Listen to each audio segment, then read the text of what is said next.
25 मई को सिवान में वोटिंग है। आरजेडी से प्रत्याशी हैं बिहार विधानसभा के पूर्व स्पीकर अवध बिहारी चौधरी पूरे दमखम के साथ प्रचार कर रहे हैं। आज चुनाव प्रचार थम जाएगा। सिवान में अभी रोड शो कर रहे हैं।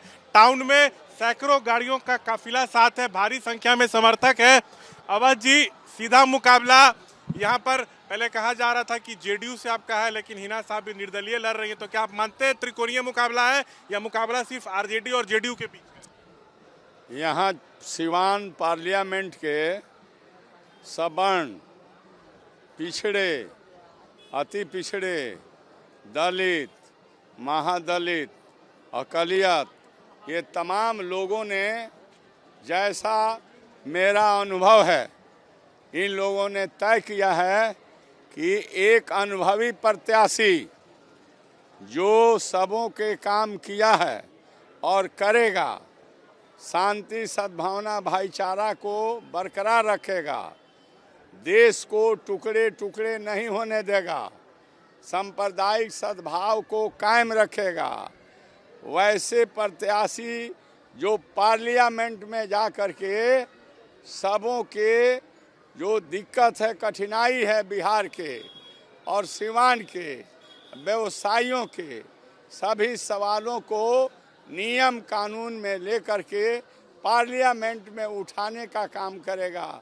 लोगों ने तय किया है इसके लिए फिट कैंडिडेट, अनुभवी कैंडिडेट, योग्य कैंडिडेट और समाज को बांटने वाला नहीं, सभी वर्ग और सभी समाज को साथ लेकर चलने वाला एकमात्र प्रत्याशी है जो अवध बिहारी चौधरी है, जो 3 दशक से सेवा कर रहा है। इसलिए लोगों का मिजाज बना है कि हम लोग लालटेन पर बटन दबा करके और पार्लियामेंट में सिवान के सवालों को बुलंदी से नियम कानून में उठाने के लिए अवध बिहारी चौधरी को हम लोग आशीर्वाद देंगे।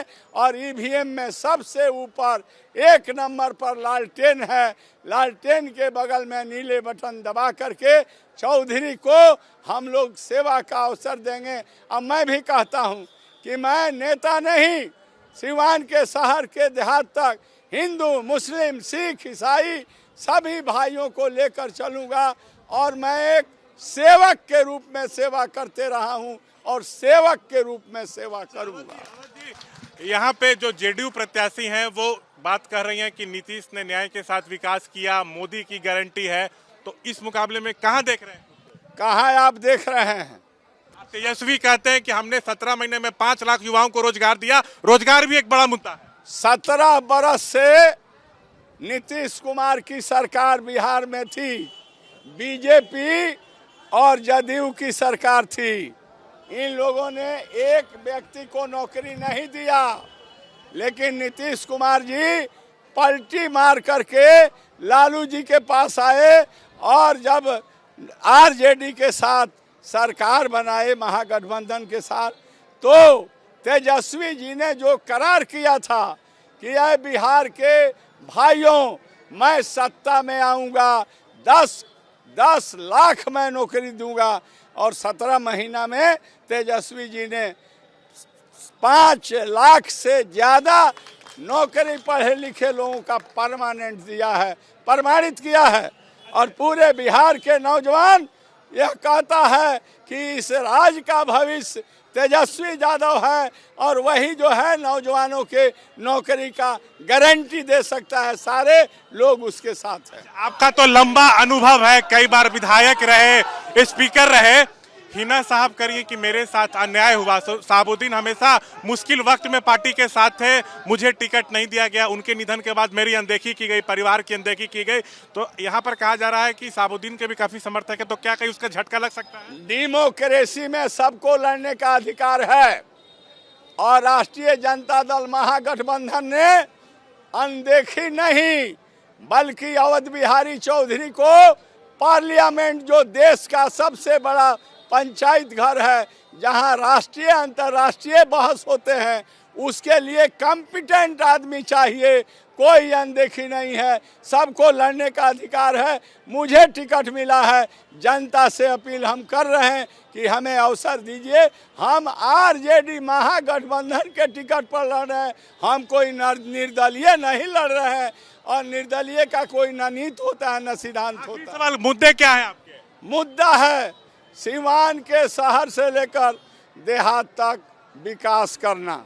मुद्दा है सिसवन रेलवे ढाला के जाम को मैंने मेहनत करके रेलवे बोर्ड में भिजवा दिया हूँ, वो शेयर चाहिए सेंट्रल का, तो अभी तक चूँकि बीजेपी की सरकार है, सेंट्रल शेयर नहीं दिया है, इसलिए ये सिसवन ढाला में काम जो है ब्रिज कंस्ट्रक्शन कॉरपोरेशन बिहार नहीं लगा रहा है। मैं जीत कर जाऊंगा तो पहल का काम होगा कि सिसवन के आरओबी को मैं बनवाऊंगा, और साथ ही साथ यहाँ बेरोजगारी है, सब उद्योग बंद है।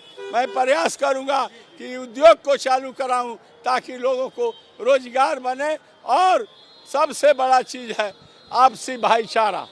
आपसी भाईचारा सब लोगों को मिलाकर गले से गले जोड़ करके मैं काम करूंगा, और पूरा सीवान का विकास करूंगा, और सीवान के जो समस्या होगा बिहार के लिए होगा, बिहार से काम कराऊंगा, सेंट्रल के लिए होगा तो पार्लियामेंट में आवाज़ उठाऊंगा। मैं स्पीकर रहा हूं, मैं नियम प्रक्रिया को जानता हूं, बहुत लोगों को ढंग नहीं आवेगा, स्पीकर बोला भी नहीं पाएगा, इसलिए कि स्पीकर कहेगा कि आप कौन नियम पर खड़ा है, तो नियम की जानकारी नहीं रहेगी।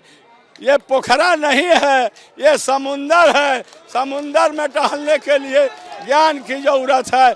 मैं आपसे कहना चाहता हूँ कि मैं अपने जिम्मेवारियों के जनहित में जनता के सभी समाज के सभी वर्ग के लिए मैं करूँगा। देखिए, अवध बिहारी चौधरी आरजेडी के प्रत्याशी हैं सिवान से, और जेडीयू प्रत्याशी हैं विजय लक्ष्मी देवी। साहबुद्दीन की पत्नी हिना साहब को आरजेडी से टिकट नहीं मिला, वो निर्दलीय मैदान में है।